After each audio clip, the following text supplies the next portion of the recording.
Olá, meus amigos, minhas amigas, despachantes de trânsito, operadores do direito de trânsito, profissionais em geral que trabalham com direito administrativo de recursos de trânsito. Bem-vindos mais uma vez ao canal da Via 1 Recurso de Trânsito. Esse canal foi desenvolvido com esse objetivo, trazer conteúdo relevante, conteúdo de valor para vocês e servir como uma troca de conhecimento, uma troca de informação e atualização sobre esse tema que é muito importante, porque esse tema trata de uma das áreas mais inexploradas e mais lucrativas que a gente pode atuar, principalmente o despachante documentalista de trânsito.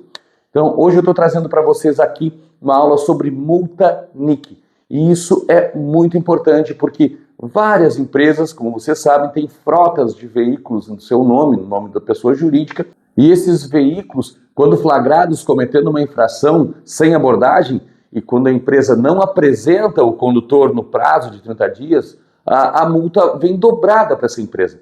Então a empresa com uma frota grande de veículos, ela vai querer sempre fazer o recurso quando perder o prazo para apresentação de condutor, porque vai gerar um impacto financeiro muito alto para essa empresa, dependendo do número de veículos que ela tem.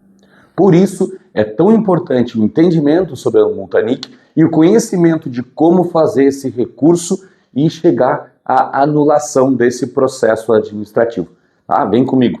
A multa NIC tem esse conceito que eu acabei de falar para vocês. Um veículo de propriedade de pessoa jurídica é flagrado cometendo uma infração sem abordagem. Então, ela recebe a notificação de autuação e ela apresenta uma pessoa física. Ela diz, olha, o condutor está aqui, passa a pontuação para a carteira dele, tudo normal, eu pago a multa simples, sem problema.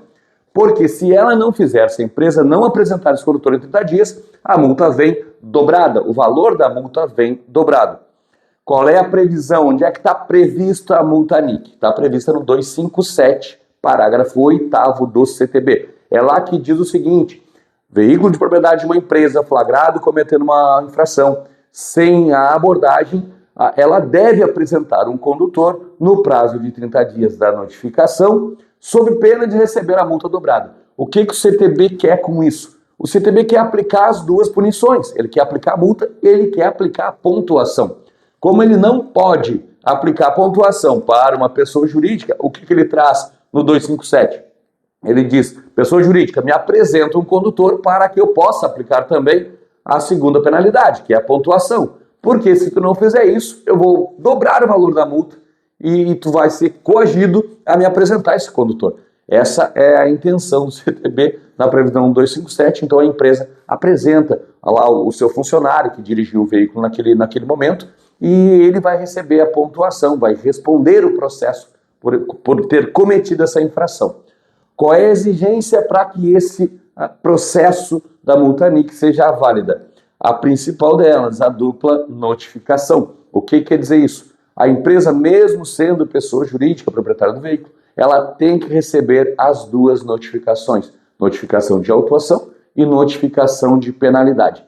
E mesmo depois que ela apresenta esse condutor, o condutor recebe a notificação de penalidade, porque se apresentou confessando que era ele que conduzia naquele momento, mas ele vai responder o processo todo da penalidade da pontuação. E a empresa segue também respondendo o processo administrativo pelo valor da multa. Ela vai ser punida com o valor da multa, então ela vai receber também a notificação. Então, obrigatoriamente, tanto empresa quanto pessoa física, o condutor, eles têm que ser notificados de todo o processo, cada passo do processo, notificação de autuação, notificação de penalidade. Onde é que isso está previsto? Que tu vai colocar na tua defesa o artigo 280, 281 e 282 do CTB. Lá não deixa expresso que pessoa jurídica tenha que receber a notificação. Não. Por isso, muitos processos aconteceram, muitos processos judiciais discutiram esse tema, até que o STJ, ele sumulou o tema, ele lançou uma súmula, a súmula 312 do STJ, diz que a dupla notificação é obrigatória. Então, tu vai usar a nota súmula 312 do STJ, tu vai usar o teu recurso sempre quando tu falar sobre a tese da dupla notificação. Vai falar nos artigos 280, 281 e 82 do CTB e vai falar da súmula 312 do STJ. Então, depois de firmado esse entendimento, teve algum processo judicial que chegou nesse resultado, que chegou nessa sentença, admitindo a obrigatoriedade da dupla notificação? Tem. E esse resultado, essa sentença desses processos judiciais, é o que a gente chama de jurisprudência. Eles formam, as decisões, as sentenças, formam jurisprudência. Essas jurisprudências são mais fortes ou mais fracas, são às vezes contraditórias, até que um tribunal superior ele edite uma súmula firmando esse entendimento e obrigando que todos os tribunais sigam as suas decisões nesse sentido. Então, a jurisprudência aqui que a gente vai usar, por enquanto, a princípio, momentaneamente, que é uma das mais recentes, nos nossos processos, nas nossas defesas, é esse tema repetitivo. Anota isso. Tema repetitivo número 1097.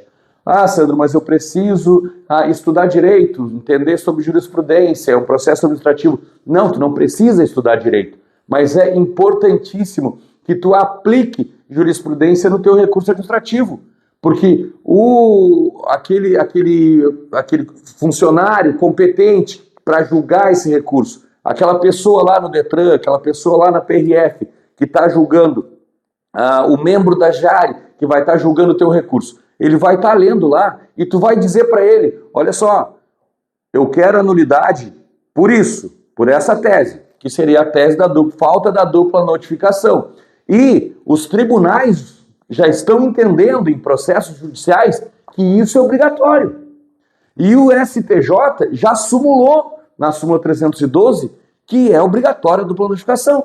Tu está dizendo o que para esse jogador? Olha, se o STJ já entendeu assim, se já tem processos que decidiram isso em sentença, é tu que vai dizer que não? É tu que vai indeferir?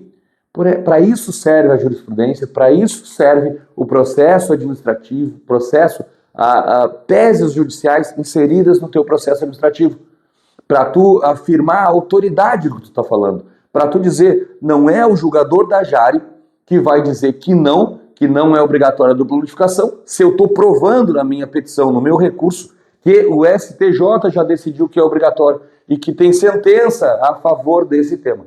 Por isso tu vai usar a jurisprudência. Então tu vai anota além da súmula 302 do STJ, anota aí também tema repetitivo número 1097. De tantos processos com o mesmo tema formam um entendimento de um tema repetitivo. Esse entendimento desse tema repetitivo número 1097, ele foi definido, ele foi decidido, ele foi sentenciado no recurso especial número 195456 de São Paulo, no Tribunal de São Paulo. Então, anota para a tua defesa, tema repetitivo 1097, anota RESP, que é recurso especial número 195.456/SP de São Paulo. E tu vai escrever, tu vai colocar no teu recurso essa jurisprudência. Tu vai pesquisar no Google, tu vai achar essa jurisprudência no tribunal, tu vai achar essa súmula no STJ e tu vai copiar e colar no teu recurso, dizendo, esse é o entendimento do tribunal, e vai copiar e colar. Esse é o entendimento do STJ, e vai copiar e colar a súmula no teu recurso.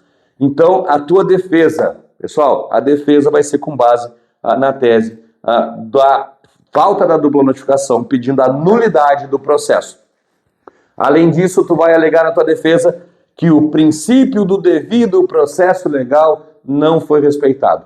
O que quer dizer isso? Constituição Federal, princípios constitucionais, tá? Artigo 5º da Constituição trazem os princípios constitucionais. Tu não vai precisar te aprofundar nesse tema, mas tu vai entender e utilizar essa tese. Não foi respeitado o devido processo legal. Não foi respeitada a forma legal, como o processo tem que andar, tem que tramitar. E por que não foi respeitado?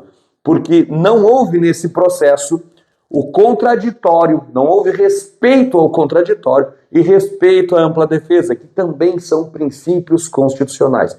Tu vai dizer, olha, julgador da Jari, olha, julgador do CETRAN, o princípio do devido processo legal não foi respeitado.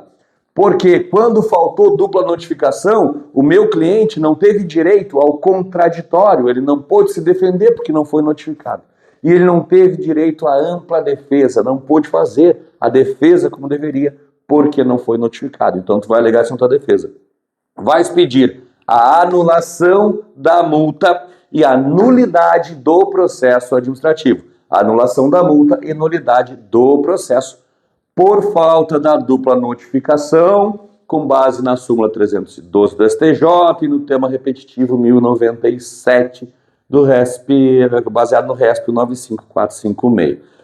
E tu vai pedir, por fim, no teu recurso, a restituição do valor que foi pago. Se a empresa pagou o valor da multa, porque ela pagou lá o licenciamento e PVA da frota dos veículos, e aí ela pagou também a multa, ainda assim ela entrou com recurso, ela te contratou, e tu conseguiu anular esse processo, conseguisse a nulidade do processo e a anulação da multa, vai estar no teu pedido, no teu recurso, a restituição do valor, com base no artigo 286, parágrafo 2º do CTB. Esse valor tem que ser restituído, atualizado.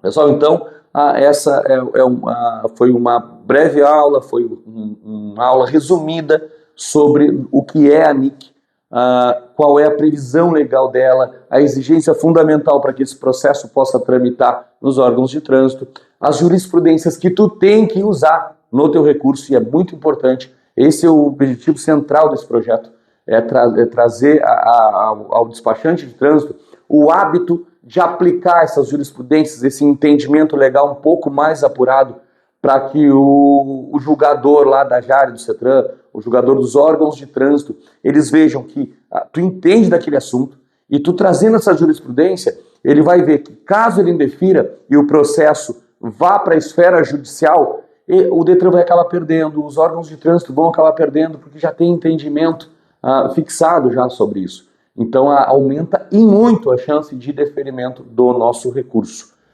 Muito obrigado a todos. A qualquer dúvida, comenta aqui embaixo, dá um like aqui, te inscreve no canal se não está inscrito ainda, nos segue lá nas redes sociais, no Instagram, no Facebook.